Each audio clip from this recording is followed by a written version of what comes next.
আসসালামু আলাইকুম বন্ধুরা, আপনাদের সকলকে আমার এই ভিডিওতে স্বাগত জানাচ্ছি। আশা করি আপনারা সকলেই ভালো এবং সুস্থ আছেন। আজকের ভিডিওতে আমি আলোচনা করব প্র্যাকটিক্যাল পরীক্ষা এবং এসএসসি পরবর্তী প্র্যাকটিক্যাল প্রস্তুতি সম্পর্কে। এর আগের ভিডিওগুলোতে আমি দেখিয়েছিলাম যে কিভাবে আপনারা প্র্যাকটিক্যাল করতে পারেন, প্র্যাকটিক্যাল প্রস্তুতি থেকে শুরু করে প্র্যাকটিক্যালের বিভিন্ন ধরনের বিষয়াদি সম্পর্কে। সেই সাথে আলোচনা করেছিলাম প্রতিটি আলাদা আলাদা প্র্যাকটিক্যাল সায়েন্স বিভাগের স্টুডেন্টদের জন্য higher math, biology, physics, chemistry সবগুলোর আলোচনা করছি আলাদা আলাদাভাবে যে কীভাবে লিখতে হবে, কীভাবে রিজন করতে হবে। আপনারা আমার ইউটিউব চ্যানেল অর্থাৎ অনুরণন বিদ্যাশালা বা বিদ্যাঘর আর কি, যেটা ওখান থেকে গিয়ে আপনারা চাইলে দেখতে পারবেন ওই ভিডিওগুলো। আশা করি ওগুলো আপনাদের যারা দেখেছেন তাদের কাজে লেগেছে, আর যারা এখন দেখেনি তারা ওখান থেকে ওগুলো দেখে আসতে পারেন এবং দেখলে এই ভিডিওটা আরও ভালো বুঝতে পারবেন। তো বেশি কথা না বাড়িয়ে ভিডিওটি শুরু করি, এবং ভিডিওটি যদি ভালো লাগে অবশ্যই লাইক, শেয়ার, সাবস্ক্রাইব করবেন। আপনার বন্ধুদের মধ্যে ভিডিওগুলো ছড়িয়ে দেবেন যেন তাদের উপকার হয়, এবং আপনাদের এই কমপ্লিমেন্টগুলো আমাদেরকে নতুন নতুন ভিডিও তৈরিতে অনেক অনুপ্রেরণা যোগায়। অতএব আমরা এখন আমাদের নতুন ভিডিওতে যাচ্ছি। তো চলুন যাওয়া যাক। বন্ধুরা, আপনারা ভালো করেই জানেন যে প্র্যাকটিক্যালের সাবজেক্ট যারা সায়েন্সে আছেন তাদের জন্য biology, physics, chemistry, higher math, যারা ব্যবসায় আছেন তাদের জন্য এগ্রিকালচার। আর্টসের জন্য তেমন নেই, তবে তিনটা বিভাগের জন্যই কমনভাবে যদি বলা যায় তাহলে আইসিটিটা সবার মধ্যে কমন। তো সায়েন্সের যারা স্টুডেন্ট আছে তাদেরকে সেই সাথে আরও দুটো এক্সট্রা সাবজেক্ট করা লাগে, সেটা কর্মজীবনমুখী শিক্ষা এবং শারীরিক শিক্ষা। প্রথমে পিছনেগুলো দিয়ে শুরু করি। তো কর্মজীবনমুখী শিক্ষা, শারীরিক শিক্ষা আর আইসিটি সব স্কুলেই সেম। আপনার বছরের শুরুতে টিচার নির্দেশনা অনুযায়ী কয়টা প্র্যাকটিক্যাল করা লাগবে, ডেট দিয়ে সাইন করাইতে হবে। সাইন করানোর পর আপনি এসএসসি পর্যন্ত ওয়েট করবেন। এসএসসির লাস্টে গিয়ে যখন আপনার স্কুল থেকে ডেট দেওয়া হবে, স্কুলে যাবেন, খাতাটা আরেকবার দেখাবেন, জমা দিবেন, এবং জমা দেওয়ার আগে একটা পেজ দিবে আপনাকে, সবাই একটা এক্সাম হলের মতো বসবে, খাতা দেখে কপি করে লিখে দেন আপনাকে দিতে হবে। কপি শব্দটা আসলে খারাপ শোনাচ্ছে, কিন্তু সত্যি বলতে হ্যাঁ, আমাদের দেশের যেই শিক্ষা ব্যবস্থা বা ট্রেডিশন প্র্যাকটিক্যাল মূলত দেখে লিখতে অনুমতি দেয়। তবে আমার জানা মতো এমন কোনো স্কুল নেই যে দেখে লিখতে দেয় না। তবে একটা সেফ যেই মানে অপশন হবে সেটা একবার হইলেও প্র্যাকটিক্যালগুলো নিজে দেখে যাওয়া। তো এটার জন্য আমি এর আগের ভিডিওতে একটা জিনিস বলেছিলাম যে প্র্যাকটিক্যাল পড়া অর্থাৎ একবার তো লিখলেন, আপনি নিজে লিখতে পারেন, অন্যকে দিয়ে লেখান। তো অনেকে হয় কি অন্যদের দিয়ে লেখায় বা অন্য জায়গা থেকে কপি করে, তো অনেকভাবে প্র্যাকটিক্যালগুলো করার চেষ্টা করে। তাতে হয় কি যে প্র্যাকটিক্যাল আসলে নিজের পড়া হয় না বা নিজের জানা হয় না। তখন এক্সাম হলে গিয়ে হঠাৎ করে কিছু জানে না, হঠাৎ করে একটা নতুন পরিবেশের সাথে মানাইতে একটু সমস্যা হয়। আর যদিও বলে না, সাধারণত বলে না, আর যদি কখনো বলে যে খাতা ছাড়া লিখতে হবে, তাহলে আবার যে কোনো সমস্যায় পড়তে পারে। তো যদি প্র্যাকটিক্যাল নিজে করা যায় তাহলে ওই যে একবার নিজে করেছেন তাতে একটা প্রস্তুতি অটো তৈরি থাকে, যার জন্য এসএসসি পরীক্ষার আগে জাস্ট একবার একটু এদিক ওদিক পেজ উল্টে চোখ বুলালেই হয়ে যায়। এটা গেল আইসিটি। কর্মজীবনমুখী আর শারীরিক শিক্ষা সায়েন্সের জন্য বলছি, ওইটাও সেম প্রসেস। আপনারা আগে প্র্যাকটিক্যালটা করে ফেলবেন, অর্থাৎ আপনাদের যেই একাডেমিক সেশন ওই মধ্যে শেষ করে ফেলবেন, সাইন নিয়ে রেডি রেখে দেবেন। আর আগে যেমন বলেছিলাম যে খাতার উপরে একটা সাদা কাগজ দিয়ে মলাট রাখবেন, শুধু নাম আর আপনার ক্লাসের রোল নাম্বারটা পেন্সিলে লিখে রাখবেন, যেন কোনো কারণে হারানো গেলে আপনি পরবর্তীতে খুঁজে পেতে সুবিধা হয় বা কাউকে দিলেন। তো সেমভাবে করে রেখে দিবেন। আর যেদিন ডেট দিবে, ডেট অনুযায়ী স্কুলে এনে দেখাবেন, জমা দেবেন। আর এই ক্ষেত্রে একটা বিষয় যে এটার উপর আসলে লিখিত হয় না বেশিরভাগ স্কুলেই। আইসিটি যেমন লিখিত হয় একটা ব্যবহারিকের দিনে যে একটা প্র্যাকটিক্যাল দিবে, আপনি লিখবেন, ওখানে এরকম নেই, খাতাটা দেখে জাস্ট জমা নিয়ে নেয়। অনেক স্কুলে এটার কোনো গুরুত্ব আছে সামান্য, তো কোনো খাতা হয়তো লেখাইতেও পারে, বাট বেশিরভাগ স্থানে লেখায় না। আর এই তিনটা সাবজেক্ট মূলত স্কুলের টিচাররাই নাম্বারিং করে, বিশেষ করে কর্মজীবনমুখী শারীরিক শিক্ষা এই দুইটা স্কুলের টিচাররা ফুল নাম্বারিং করে। আর আইসিটিটা আপনার যে সেন্টারে আপনি পরীক্ষা দেবেন এবং আপনার স্কুল, দুইটার সামঞ্জস্য মিলে নাম্বারিংটা করা হয়।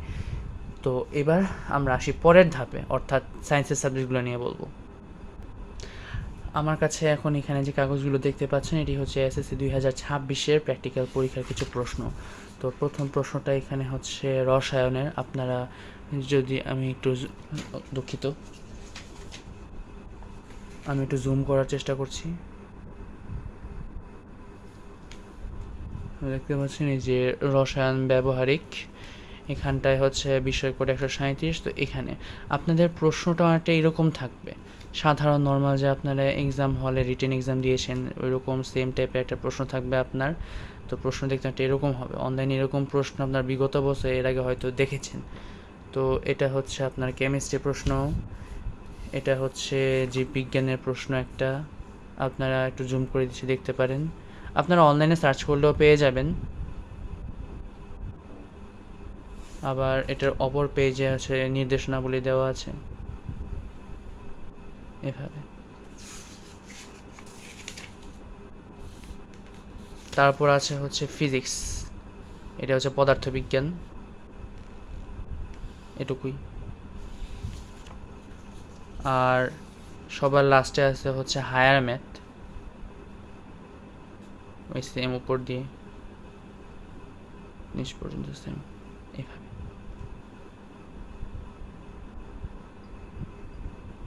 আশা করি প্রশ্নগুলো আপনারা দেখতে পেয়েছেন। এখন বলি মান বন্টন সম্পর্কে।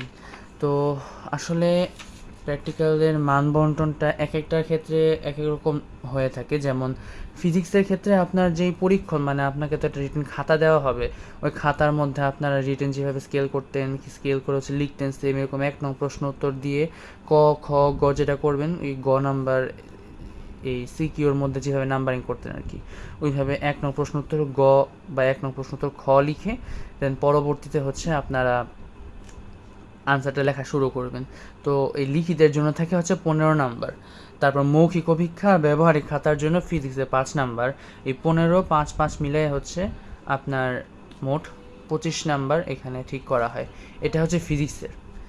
এবার আমরা যদি রসায়নেরটা দেখি, রসায়নেরটাও প্রায় সেম, প্রায় না পুরোটাই সেম। আপনার সেম পরীক্ষণ থাকবে 15 নম্বরের, আপনার খাতায় লিখতে হবে। এসএসসি 26-এর জন্য 5টা ছিল, সাধারণত 14 থেকে 15টা হয়ে থাকে ফিজিক্স কেমিস্ট্রি দুইটার জন্যই। তো এখানেও আপনার লিখিতের জন্য হচ্ছে 15 নাম্বার করে, আমি আপাতত জুম করছি, একটু জুম করেছিলাম, এখানে হচ্ছে 15 নাম্বার করে আপনার লিখিত, ব্যাখ্যা সহ ফলাফল 5, মৌখিক অভিজ্ঞা 5। এখন এই ক্ষেত্রে আবার নিচে ব্যবহারিক নোটশিট বা বুক, মানে হচ্ছে আপনার যে প্র্যাকটিক্যাল খাতাটা সেটার মধ্যে আবার নাম্বারিং করা হয়নি, হয়তো এটা এগুলোর সাথে কোনোটার ক্ষেত্রে অ্যাড করে দেওয়া হবে। মানে এই ক্ষেত্রে আসলে এরকম হয়, এখানে আবার এক্সট্রা কিছু থাকতে পারে। এখন প্রশ্ন যেভাবেই করা হোক, দিন শেষে আপনার 25 নাম্বার মূলত সুন্দর করে যদি প্র্যাকটিক্যাল খাতাটা সাজানো থাকে, মৌখিক অভিজ্ঞায় ভালো করেন এবং রিটেন খাতাটা একটু সুন্দরভাবে লেখেন, একটু হাইলাইটস করে লেখেন, তাহলে দেখা যাবে যে না 25 নাম্বার উঠানো খুব ইজি হয়ে যায়। আর এই ক্ষেত্রে স্কুলের সুপারিশও থাকে। অতএব যদি আপনার স্কুলে পারফরমেন্স ভালো থাকে আর আপনার রিটেনটাও যদি ভালো হয়, আশা করা যায় আপনার প্র্যাকটিক্যালে ভালো মার্কস পাওয়া যাবে। এটা হচ্ছে আপনার। এবার আসি বায়োলজিতে। সাধারণত আপনার বিভাগ ভেদে হচ্ছে কোশ্চেন চেঞ্জ হয়ে থাকে। আসলে কোশ্চেন তো চেঞ্জ হয় না, আপনার ব্যবহারিকেরা তো ক্রমও চেঞ্জ হতে পারে। Set number always the same থাকে।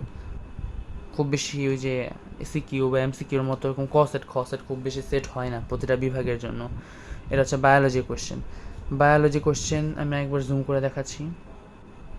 বায়োলজি কোশ্চেন আপনার 25 মার্কের মধ্যে রিটেন থাকে 15 মার্ক, উপস্থাপনকৃত ফলাফল ব্যাখ্যা করতে এখানে থাকে 4 মার্ক, আর মৌখিক অভিজ্ঞায় থাকে 4 মার্ক, আর ব্যবহারিকে থাকে হচ্ছে 2 মার্ক। তো আপনার সবগুলোই করতে হয়। এখন বায়োলজির ক্ষেত্রে একটা ইউনিক যে জিনিসটা, সেটা হচ্ছে এখানে নির্দেশনা দেওয়া থাকে। এখানে নির্দেশনা প্রদান করা থাকে যে আপনার কার পরে কী করতে হয়। এইখানে যে নির্দেশনাটা আছে, এই নির্দেশনা শিক্ষকদের জন্য প্রতি নির্দেশনা বলে, আসলে শিক্ষকদের জন্য, তারপরেও কোনো কারণে প্রিন্ট করা হয়েছে আই গেস, মানে এর আগের বিগত বছরে হয়তো ছিল না, এই বছর এটা শিক্ষকদের প্রতি নির্দেশনা হিসেবে অ্যাড করা হয়েছে অপর পৃষ্ঠে। যাই হোক, তো প্রথমে হচ্ছে পরীক্ষণের নাম, উপকরণ, যন্ত্রপাতি, কার্যপদ্ধতি, প্রদর্শন, চিত্র অঙ্কন, চিত্র চিহ্নিতকরণ, পর্যবেক্ষণ, সিদ্ধান্ত আর সতর্কতা, সবের মধ্যে আপনার নাম্বার আছে, আপনারা দেখতে পাচ্ছেন। আপনাকে প্রতিটা পয়েন্ট সিরিয়ালি এখানে যেভাবে আছে ওইভাবে দেওয়া লাগতে পারে। এখন অনেক ক্ষেত্রে আমরা ফিজিক্স বা কেমিস্ট্রি যে ছবিগুলো থাকে এগুলা খাতার আগে লিখি, মানে আগে হচ্ছে আনসার করার চেষ্টা করি। ধরুন হচ্ছে এটা আপনার খাতা, এই যে এটা আপনার খাতা, আপনার খাতার হচ্ছে এই পিঠে ছবি আঁকবেন আর এই পিঠে হচ্ছে লেখা শুরু করে একদম যতদূর পর্যন্ত আপনার পেজ যায় ততদূর পর্যন্ত আপনি লিখতে থাকবেন। ধরুন আপনি এই পর্যন্ত লেখা আসলো এইভাবে। কিন্তু বায়োলজির ক্ষেত্রে আপনাকে অবশ্যই এখানে যে ক্রম দেওয়া আছে এই ক্রম অনুযায়ী আঁকতে হবে। তো এটা গেল ক্রমের বিষয়। এবার পরবর্তী ধাপে যাওয়া যাক। আচ্ছা, এবার এখানে তো আমরা সাবজেক্টের প্রশ্ন দেখে ফেললাম যে এসএসসি প্র্যাকটিক্যাল পরীক্ষায় কী ধরনের প্রশ্ন দেওয়া হবে। পেজের মানটা হচ্ছে অনেকটা যেরকম পাতলা টাইপের কিছু একটা হবে, হ্যাঁ। আর একটা এখানে সমস্যা হয়, সেটা হচ্ছে প্রশ্নের সংখ্যা আসলে এনাফ থাকে না।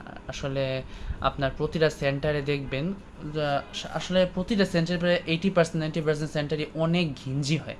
মানে আপনার প্রচুর স্টুডেন্ট থাকে একসাথে হচ্ছে প্র্যাকটিক্যাল নেওয়া লাগে, অতএব টিচারের পক্ষে আসলে অত বড় একটা জিনিস মাত্র 2 ঘন্টা বা 3 ঘন্টার জন্য ট্যাকেল দেওয়া একটু কঠিন হয়ে যায়। তো এই ক্ষেত্রে এমনও হইতে পারে যে আপনি প্রশ্ন পাবেন না, আপনাকে হচ্ছে আপনার পাশের জনের বা আপনার পিছনের জনের কোশ্চেন দেখে লিখতে হবে। এই ক্ষেত্রে একটা ফায়দা এই, আপনার আসলে কোশ্চেন তেমন চেঞ্জ হয় না। ধরেন আপনার হচ্ছে এসএসসি 26 এই কয়টা প্র্যাকটিক্যাল আসছে, আপনার 27 28 29-এর জন্য ধরেন এসএসসি যারা দিবেন ওই সময়, তখন আপনাদের প্র্যাকটিক্যালি 5টা, অর্থাৎ আপনাদের প্রশ্নে এই 5টা প্র্যাকটিক্যালি দেওয়া হবে। শীঘ্রই আমি আমার গ্রুপের মানে যেই ইউটিউব চ্যানেলটা আছে ওইটার পোস্ট অংশে আমি 24 এবং 25-এর ফুল সিলেবাসের কিছু প্রশ্ন দিব।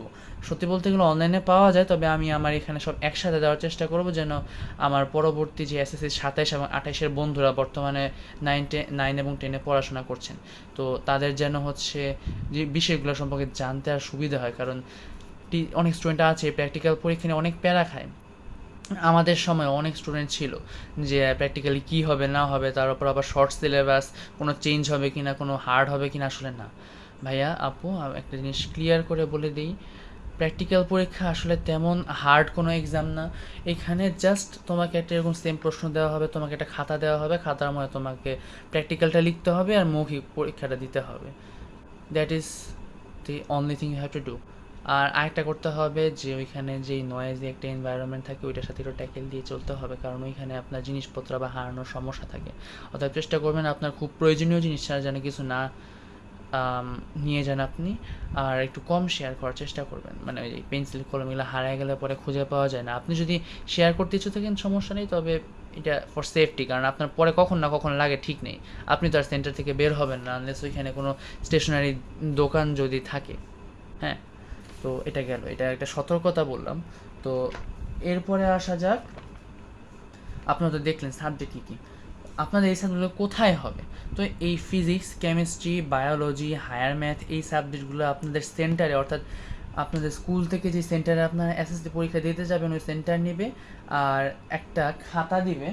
ধরেন এরকম একটা খাতা, এরকম মোটা একটা খাতা দেওয়া হবে আপনাদের অ্যাটেন্ডেন্স শিট হিসেবে। ওখানে হচ্ছে আপনাদের রোল নং থেকে শুরু করে অ্যাটেন্ডেন্স নং সব দেওয়া থাকবে। এটা একটা রাফ খাতা উদাহরণ দেখাচ্ছি, যে এরকম একটা মোটা খাতা দেওয়া হবে, এখানে হচ্ছে আপনারা পেজ উল্টায় আপনাদের কাঙ্ক্ষিত জায়গায় আপনার সিগনেচার করে দিবেন।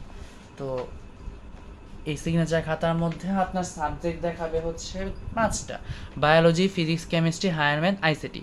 যদিও আইসিটি স্কুল থেকে নেওয়া হবে, কিন্তু আগেই বললাম যে আইসিটি আসলে সেন্টার এবং হচ্ছে আপনার স্কুল দুইটা থেকে মিলায় নেওয়া হয়, কারণ এই 5টা সাবজেক্টের আদেশ থাকে সেন্টার থেকে নাম্বার যাবে আর বাকি এক্সট্রা সাবজেক্ট স্কুল থেকে যাবে। তো এটা গেল হচ্ছে সেন্টার, আশা করি ক্লিয়ার। আর তৃতীয় যে বিষয়টা এই অংশে আলোচনা করব সেটা হচ্ছে কী কী জিনিস লাগবে। আপনি এসএসসির জন্য যেসব জিনিস নিয়ে যেতেন সেম ওগুলো, যে কলম, 2টা কলম রাখবেন, 2টা পেন্সিল রাখবেন, কারণ যদিও সময় বেশি থাকে আসলে ওই একটা নয়েজি এনভায়রনমেন্টের মধ্যে কীভাবে যে সময় চলে যাবে আপনি নিজেও বলতে পারবেন না। তো সতর্কতার জন্য 2টো কলম পেন্সিল রাখা ভালো, একটা রাবার, একটা শার্পনার, একটা বড় একটা ছোটো স্কেল। আসলে বড় স্কেল হইলে না, বাট ছোটো একটা স্কেলে রাখলেন কারণ কাজের সুবিধার জন্য। আপনাদের আসলে বেঞ্চ বড় হইলে তো আলহামদুলিল্লাহ ওকে, কিন্তু বেঞ্চ যদি একটু ছোটো হয় তাহলে অনেকজন একসাথে ঘষাঘষি করে বসলে আপনার হচ্ছে লিখতে অসুবিধা হয়। তো আশা করি বুঝতে পেরেছেন। আর আরেকটা হচ্ছে ছক কাগজ নিয়ে যাওয়া লাগবে। এখন ছক কাগজ আপনারা বলতে পারেন যে ছক কাগজ দেওয়ার কথা, কারণ এটা গ্রাফ পেপার ওদের থেকে দেওয়া হয়, হ্যাঁ দেওয়া হয়, কিন্তু আপনার কাছে রাখার 2টা উদ্দেশ্য: এক, যদি কোনো কারণে আপনার টাইম না থাকে আপনি চাইলে আপনার গ্রাফ পেপারটা ইউজ করতে পারেন। আর নাম্বার 2, গ্রাফ পেপার হচ্ছে আপনি কোনো কারণে আহ, মানে নষ্ট হয়ে গেল, এখন আসলে দেওয়া সম্ভব হচ্ছে না। আপনার কাছে যদি এক্সট্রা থেকে থাকে, টিচার বা ইনভিজিলেটরকে বলে হয়তো আপনি সাইন করে নিয়ে কাজ করতেও পারেন। তো এই সব জিনিসের কারণে নিজেকে সামান্য গ্রাফ পেপার রাখা ভালো। এখন বলতে পারেন ভাইয়া চেকিং করলে, হ্যাঁ চেকিং তো অবশ্যই করবে, কিন্তু এখন একটু যদি তোমার নিয়ে যাওয়া লাগবে না, আমি একটু বোর্ডের পিছনে, বোর্ড তো নিতে দেয় না, হার্ড বোর্ড নিতে দেয় না, একটু হচ্ছে খাতার পিছনে বা তোমার হচ্ছে অ্যাডমিট কার্ডের সাথে সামহাও প্যাক করে নিয়ে যেতে পারো। আর বেশি বড় না, একটা পেপারকে 4 ভাগ করলেই তোমার এনাফ জায়গা হয়ে যায়, খুব বেশি বড় করে তোমার মানে আঁকতে হবে না। তো এটাকে, আর সাথে হচ্ছে অ্যাডমিট কার্ড, রেজিস্ট্রেশন কার্ড তো অবশ্যই নিবা। এটা গেল প্র্যাকটিক্যাল পরীক্ষার সময় কী কী নেওয়া লাগতে পারে, কী কী বিষয়াদি। এবার পরের অংশে যাই। পরের সম্পূর্ণ অংশই মূলত হচ্ছে ওইখানকার পরিবেশটা নিয়ে। যদিও আমি এটাকে বললাম একটা নয়েজ এনভায়রনমেন্টের কথা, ওইটা একটু বিস্তারিত বলার চেষ্টা করতেছি। তো প্রথম একটা প্রবলেম হবে আপনাদের, সেটা হচ্ছে তথ্য প্রদান সম্পর্কে। আপনাদের হচ্ছে এই প্রশ্নের পিছনে আমি বায়োলজি প্রশ্ন দেখিয়েছিলাম, এখানে হচ্ছে এই যে তথ্য দেওয়া আছে, উপরে লেখা আছে শিক্ষকদের প্রতি নির্দেশনা। এই যে শিক্ষকদের প্রতি নির্দেশাবলী। এখন সাধারণত স্কুলগুলোতে এগুলা দিয়ে দেয়, মানে আপনার যদি সেন্টার ভালো পড়ে, ওইখানে টিচাররা, ইনভিজিলেটররা অনেক হেল্পফুল হয়, ওরা হচ্ছে আপনাকে বোর্ডের উপর সব কিছু লিখে দিবে যে তোমার সেন্টার হচ্ছে এইটা, তোমার রোল নেম রেজিস্ট্রেশন এখানে এটা লিখবা, ওইখানে ওইটা লিখবা, তোমার অভ্যন্তরীণ এটা, বহি যে নিরীক্ষক তিনি হচ্ছে উনি তোমার সাথে পরিচয় করাই দেবে, সবগুলো রুলস একদম A to Z তোমাকে খুলে বলে দেবে। প্রত্যেকটা সাবজেক্টের জন্য আলাদা আলাদা টেক কেয়ার করা হবে। এটা হচ্ছে ভালো সেন্টারের জন্য। আর যদি কোনো কারণে ধরো একটা খারাপ বা মধ্যম মানে একটা সেন্টার পড়ছে তোমার ক্ষেত্রে, হয়তো তোমাকে হচ্ছে অভ্যন্তরীণ আর হচ্ছে নিরীক্ষক আর বহির নিরীক্ষক, তোমার এই দুজন নিরীক্ষকের নাম দিয়ে দিল, এরপরে বাকিরা তোমাদের মতো করতে বললো, কারণ তোমরা এসএসসি দিয়ে আসছো এরকম। তো এই ধরনের কিছু সমস্যা হইতে পারে তথ্যের ক্ষেত্রে। তো অবশ্যই অবশ্যই যদি কিছু নাও বলে, তোমার কোনো নির্দেশনা না দেয়, অবশ্যই কনফিউশন হলে জিজ্ঞেস করবা খাতা, কারণ আসলে খাতা তো তোমাদের লিমিটেড পাঠানো হয়, বুঝছো?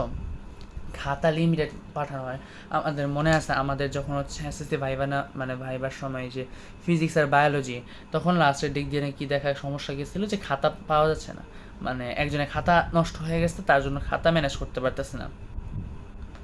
আর খাতা ম্যানেজ করতে পারতেছে না, পরে কষ্ট করে আরেকটা জায়গা থেকে খাতা আনছে, মানে ছিল এক জায়গায়, তো ওখান থেকে নিয়ে আসতে পারছে আলহামদুলিল্লাহ। মূলত অনেক স্টুডেন্টরা হচ্ছে খাতাগুলো জোগাড় করার জন্য, মানে এক্সট্রা খাতা সংগ্রহ করার জন্য একটু একটা কম্পিটিশন থাকে। তো ওই কারণে এমনও হইতে পারে যে আপনি আপনি প্রশ্ন পাইতে নাও পারেন, আপনি খাতাও পাইতে না পারেন। এই জন্য একটা কমিউনিটি রাখাটা বেস্ট, যে আপনার কয়েকজন ফ্রেন্ড, 4-5 জন গ্রুপ থাকলো, যে ওই গ্রুপের কয়েক 2 জন বাইরে রেডি থাকলো, যখনই খাতা আসবে ওরা সামহা 4-5টা 7টা করে খাতা নিয়ে তারপর চলে আসবে, পরে আপনাদের মধ্যে বিলাই দেবে। এরকম হচ্ছে ছোটো কমিউনিটির মধ্যে থাকা ভালো, এর লাগে একটা গ্রুপিং টাইপের। আশা করি এই প্রবলেমটা সম্পর্কে বুঝতে পেরেছেন। না সমাধানটা হচ্ছে, যদিও এই জিনিসটা আসলে ঠিক না, মানে দেখতে খুবই একটু মানে বিদ ঘুরে লাগছে, কিন্তু আসলে এরকমই হয়। তো আমিও প্রথমে দেখে অনেক অবাক হয়েছিলাম, কিন্তু যাই হোক, এসএসসির এনভায়রনমেন্ট এইটা। নাম্বার 2, ম্যানেজমেন্ট আর ম্যানেজমেন্ট আর কি। তো ম্যানেজমেন্টের বিষয়টা যেটা একটু আগে বললাম, যে সরকার কর্তৃক প্রকাশিত আপনার যে সিলেবাস থাকবে ওইটা একটু দেখবেন আপনার কি কি আছে, তাতে লেখা যে ওই বছরের জন্য নির্ধারিত যে প্র্যাকটিক্যালগুলো থাকবে ওইগুলি একবার দেখা যাবেন। টাইম থাকবে আপনার 2 ঘন্টার মতো, 2 ঘন্টা বসে বসে আপনি যে সুন্দর করে খাতার মধ্যে লিখবেন। আপনাদের খাতাটা দেখতে কিছুটা এরকম হবে, আপনাদের খাতাটা দেখতে, আসলে আমি একটা সংগ্রহ করে এনেছিলাম, আপনার খাতাটা দেখতে, প্র্যাকটিক্যাল খাতা দেখতে এটা এরকম হবে। আমি একটু জুম করে দেখিয়ে দিই। এই ভিডিওটা সবচেয়ে বেশি কাজে লাগবে এসএসসি 27 যারা বর্তমানে ক্লাস 10-এ আছেন, এবং এসএসসি 28 যারা বর্তমানে ক্লাস 9-এ আছেন, এবং এসএসসি 29 যারা বর্তমানে ক্লাস 8-এ আছেন। এই 3টা শ্রেণীদের স্টুডেন্টদের জন্য এই ভিডিওটা অনেক কাজে আসবে, যেন আপনারা বুঝতে পারেন যে আসলে প্র্যাকটিক্যাল জিনিসটা কীভাবে হয়। তো আপনাদের মেইনলি এই ধরনের একটা খাতা দেওয়া হবে, উপরে হচ্ছে এই এসএসসি না এইচএসসি একটা টিক চিহ্ন দিবেন, এখানে আপনার সাল লিখবেন, অর্থাৎ যেই সাল আপনি পরীক্ষা দিচ্ছেন। যেমন আমি 26-এ পরীক্ষা দিয়েছি, তাই আমি 26 লিখেছি। আপনি যদি 10 স্টুডেন্ট হন বর্তমানে, তাহলে আপনি 27 লিখবেন। আপনি 9-এর হলে 28-এ পরীক্ষা দিলে 28 লিখবেন, এভাবে। তারপর হচ্ছে ব্যবহারিক, এখানে আপনার কেন্দ্রের নাম লিখতে হবে। কেন্দ্রের নাম কীরকম লিখতে হবে? কেন্দ্রের নাম হচ্ছে, আপনাদের যদি একটু দেখানোর চেষ্টা করি, জি, তো আপনাদের হচ্ছে এরকম সেন্টার কোড ও নেম এইটা হচ্ছে দেওয়া থাকবে। তো সেন্টার কোড ও নেম এখানে হচ্ছে আপনার এখানে একটা আছে 457 কোড শহর মিরপুর গার্লস আইডিয়াল ল্যাব ইনস্টিটিউটের কথা বলা আছে। তো সেম এই জিনিসটা আপনারা আপনাদের যে কেন্দ্র আছে কোড নাম্বার সব প্রথমে হচ্ছে বাংলায় লিখবেন যে আপনার ইনস্টিটিউটের নাম বাংলায় না হলে ইংলিশে লিখবেন, লিখে কোডটা দিবেন। তারপর আপনার এসএসসি রোল নাম্বার লিখবেন, এসএসসি রেজিস্ট্রেশন নাম্বার লিখবেন।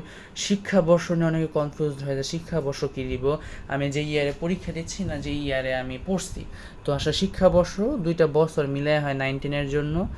যেমন আপনি যদি হচ্ছে এসএসসি 28 হন তাহলে আপনার শিক্ষাবর্ষ হবে এসএসসি 26-27, কারণ আপনি 26 সালে 9-এ পড়তেছেন আর 27 সালে আপনি 10-এ উঠবেন, আর 28 সালে গিয়ে আপনি পরীক্ষা দিবেন। অতএব আপনি 27 সালে যে টেস্ট পরীক্ষা দিয়ে পাস করছেন সেটা হবে আপনার লাস্ট সেশন। অর্থাৎ আপনি দুঃখিত এসএসসি বলে টেস্ট পরীক্ষা দিয়ে যে বের হবেন ওইটা আপনার লাস্ট সেশন।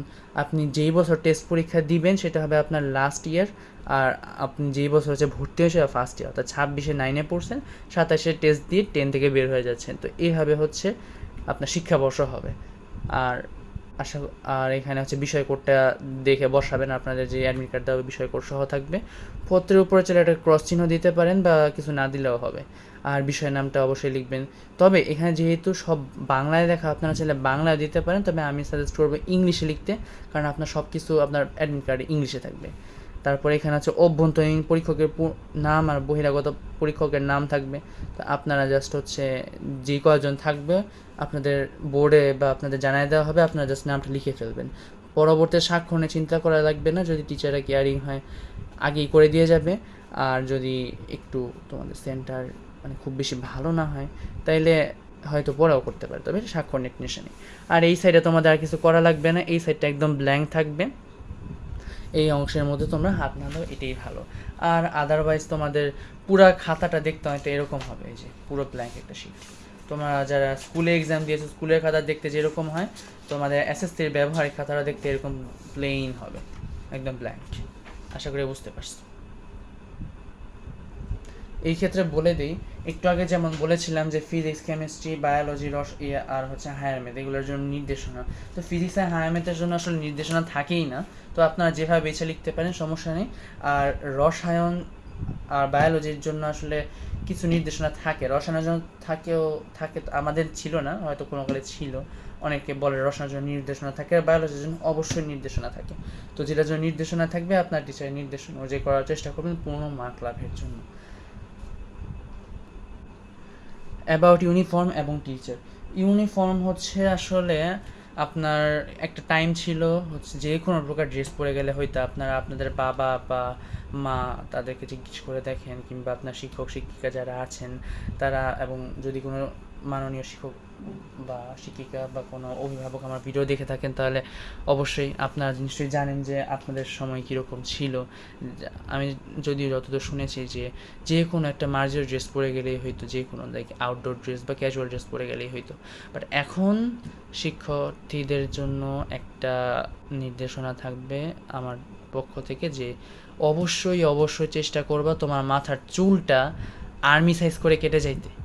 অবশ্যই চেষ্টা করবে আর্মি সাইজ করে কেটে যাইতে, কারণ তুমি জানো না তোমার সেন্টার কোথায় পড়বে। তোমার সেন্টার তোমার শহরের ভিতরেই অন্য কোনো অংশে পড়তে পারে, অন্য কোনো এলাকায় পড়তে পারে। হয়তো একটা স্বনামধন্য স্কুলে পড়লো, ওই স্বনামধন্য স্কুলে কোনো একটা টিচার তোমার চুলের কাট, আসলে এখন তো অনেকে বড় বড় চুল রাখতে চায়, রাখা স্বাভাবিক, সমস্যা নেই। কিন্তু এই প্র্যাকটিক্যাল পরীক্ষার জন্য দয়া করে একটু তোমার মাথার যে চুলটা এটা সমান করে আইসো আইদার, আর না হলে আর্মি কাট নিয়ে এসো, কারণ এটা অনেক দেখে টিচাররা, এবং মার্ক দেওয়ার ক্ষেত্রে এটা ভেরি ইম্পর্টেন্ট। তোমার যদি সেন্টার ভালো পড়ে, তোমার যদি ওইটা কোনো কেয়ারই না নেয়, you are so lucky. But এমন তো না যে তুমি সবসময় লাকি হবা। তো দয়া করে চুলের বিষয়টা একটু দেখো। তারপরে যে হাতের নখ আছে, চেষ্টা করবা যে হাতে আসলে কিছু না রাখার। আমি যদিও রেখে গেছি, তো হাতে যেন কিছু না থাকে, নখগুলা কাটা থাকে। এমনিতে পরিষ্কার পরিচ্ছন্ন সুন্দর আয়রন করা একটা ড্রেস পরে যাবে, স্কুল ড্রেসটা যেন পরিষ্কার হয়, মার্জিত হয়, অ্যান্ড একটা ব্ল্যাক শু পরে যাবে, দ্যাটস এনাফ। আর যদি একটা টাই থাকে স্কুলের তাহলে ওইটা আরও ভালো, এবং আইডি কার্ড অবশ্যই সাথে নিয়ে যাবা। আর এত ফর্মালিটিস অবশ্য দেখে না, তারপরেও যদি চায় সাথে অ্যাডমিট কার্ডটাও রাখো, আর প্র্যাকটিক্যাল খাতাটাও, কারণ প্র্যাকটিক্যাল খাতা ওরা সাইন করে, অ্যাডমিট কার্ডটা ওরা দেখে। অ্যান্ড লাইক অলওয়েজ আমি বারবার এই কথাটা কেন বলতেছি, গুরুত্ব দেওয়ার জন্য। If you are lucky you can get an escape point, যে তোমার যদি সেন্টার ভালো হয় তুমি এসকেপ করে যাইতেও পারো, তোমার এই ক্ষেত্রে কোনো সমস্যা হবে না, কিন্তু তুমি সবসময় যে লাকি হবা তা তো না। সো সাবধানতার মাইনে, ওকে। আর টিচারদের যেটা বিষয়ে আমি আমার আগের ভিডিওতেও বলছি, আপনারা দয়া করে আগের ভিডিও দেখে আসবেন, তাহলে এই ভিডিওটা বুঝতে আরও সুবিধা হবে। আগের ভিডিওতেও বলছি যে স্কুলের টিচারদের সাথে একটু ভালো সম্পর্ক রাখেন। 8 পর্যন্ত যা করছেন 9-10-এ আইসে একটু ওনাদের সাথে যদি একটু সম্পর্ক রাখতে পারেন, তাহলে হয়তো আপনার পরবর্তীতে একটা ভালো। আর তাছাড়া সম্পর্কটা আসলে যে, না আমি কাউকে প্রমোট করব না, কিন্তু এসএসসিতে টিচারদের যেই জিনিসটা আপনি যদি চেনা জানা থাকে, ওরা কিন্তু মার্ক ভালো দেয়। আমার এখনও মনে আছে এসএসসি 26-এ যখন হচ্ছে এক্সাম দিয়েছিলাম, তো তখন আসলে এরকম একটা ঘটনার কারণে কিছু মানে খোয়া গেছিল। মানে আসলে একজনকে চিনতো, একটা এমন প্রশ্ন করতেছিল ওনার যে অনেকে পারতেছিল না, তো একজনকে চিনতো, তাকে মানে পার করে দিছে। তো এরকম ঘটনা অনেক জায়গায় দেখা যায়, যে চেনা জানা থাকলে আসলে একটু সুবিধাই হয় নাম্বার পাইতে। তো এটা একটা প্লাস পয়েন্ট যদি চিনে থাকেন। আর অভ্যন্তরীণ যারা থাকবে বা যিনি আপনার ভাইবা নেবেন তার সাথে একটু ভালো ব্যবহার করবেন। ভাইবাতে গেলে হচ্ছে সুন্দর করে সালাম দিবেন, যদি আলাদা রুমে নেয় ভিতরে ঢোকার জন্য সালাম দিবেন, আসা অনুমতি চাইবেন। ওরা আসতে বললে অবশ্যই বসবেন না, দাঁড়ায় থাকবেন। কিছু ওরা যদি বসতে বলে বসবেন, নাহলে বসবেন না। কিছু সময় পার হইলে পরে আপনি নিজেই একটু বলবেন যে আমি কি বসতে পারি ম্যাম বা স্যার, বলে যদি ওরা অনুমতি দেয় অবশ্যই বসো। আর ওরা তোমার ভাইবা নেবে, বেশিক্ষণ লাগবে না, 2-1 মিনিট। আর তাছাড়া এত ফর্মালিটি আসলে মেনটেন করে না। তো এরকম ভাইবা নিবে, তোমার সাথে হয়তো একটু রুড আচরণ করতে পারে। এমনও হইতে পারে যে তোমার আনসার সঠিক হয়েছে, কিন্তু ওনারা তোমাকে হচ্ছে একটু ঘোরানোর জন্য ভুল বলে তোমাকে বললো যে না এটা ভুল হয়েছে। তো অতএব ওনার সাথে কোনো তর্কে জড়ানো যাবে না, কোনো বিতর্কে জড়ানো যাবে না। জাস্ট যেমন বলবে তেমন, হ্যাঁ জি স্যার, ঠিক আছে স্যার, আমার ভুল হয়েছে। যদি কোনো প্রশ্ন উত্তর না পারো, আমতা আমতা না করে সোজা বলে দিবা দুঃখিত স্যার, এই মুহূর্তে মনে পড়ছে না, বা এরকম কিছু একটা বলে দিবা। বা অন্য প্রশ্ন করার জন্য অনুরোধ করতে পারো সর্বোচ্চ। তবে এটা একটু পরিবেশটা বুঝে, হ্যাঁ, এই ধরনের যে জিনিসগুলো একটু আসলে বুঝে করতে, এগুলো আসলে ভাবে বলা যায় না। অনেকে বলে যে হ্যাঁ এটা আসলে এটা বলবো, ওইটা হলো ওইটা বলবো। আসলে বেটার তুমি তোমার এনভায়রনমেন্ট অনুযায়ী কথা বলো। টিচাররা যদি একটু ফানি হয়, তুমি একটু ফান নিয়ে কথা বলো। একটু রুড হইলে বা একটু গম্ভীর হইলে একটু গাম্ভীর্য নিয়ে কথা বলো, একটু সম্মান করে দেখায় কথা বলো। এইভাবে মোটামুটি টিচার দেখলে আসলে চেনা যায়। এটা গেল টিচার। অভ্যন্তরীণ আর বহির নিরীক্ষক ওনারা তো আসলে সাধারণত থাকে না, বাট যদি থাকে ওই সেম যেভাবে বললাম। তবে যেহেতু হচ্ছে আমি বলি 45 জন 50 জন করে একটা ক্লাসে হচ্ছে স্টুডেন্ট নিবে, সো ওদের এত ফর্মালিটি করা হবে না। তোমার সামনে হয়তো একজন টিচার বসবে বেঞ্চে, 10-15 জন করে ডাকবে একটা প্যাক বা একটা ব্যাচ করে, ওদেরকে কিছু প্রশ্ন জিজ্ঞেস করে ছেড়ে দেবে। যেমন আমার মনে আছে আমাদের ফিজিক্স পরীক্ষার টাইমে আমাদের নামাজের শপথ করা ছেড়ে দিছে। যে যিনি ছিলেন উনি বলছে আচ্ছা ঠিক আছে তুমি শপথ করো, তোমরা শপথ করো। 10-15 জন আমরা আমাদের স্কুল থেকে ছিলাম, বলছিল যে তোমরা শপথ করো। বলছে জি স্যার শপথ করলাম যে আমরা প্রতি নামাজ পড়বো। আমরা বললাম সেম কথা। দেন বললে ইনশাল্লাহ তোমাদের সবার 25-এ 25। তো এই ধরনের কিছু মজা হইতে পারে। দেন টিচাররা হয়তো তোমাদের বলতে পারে যে তোমার দেশের বাড়ি কই, তুমি কেমন পরীক্ষা দিছো, কী কী প্র্যাকটিক্যাল করছো, এই ধরনের কিছু প্রশ্ন আর কি।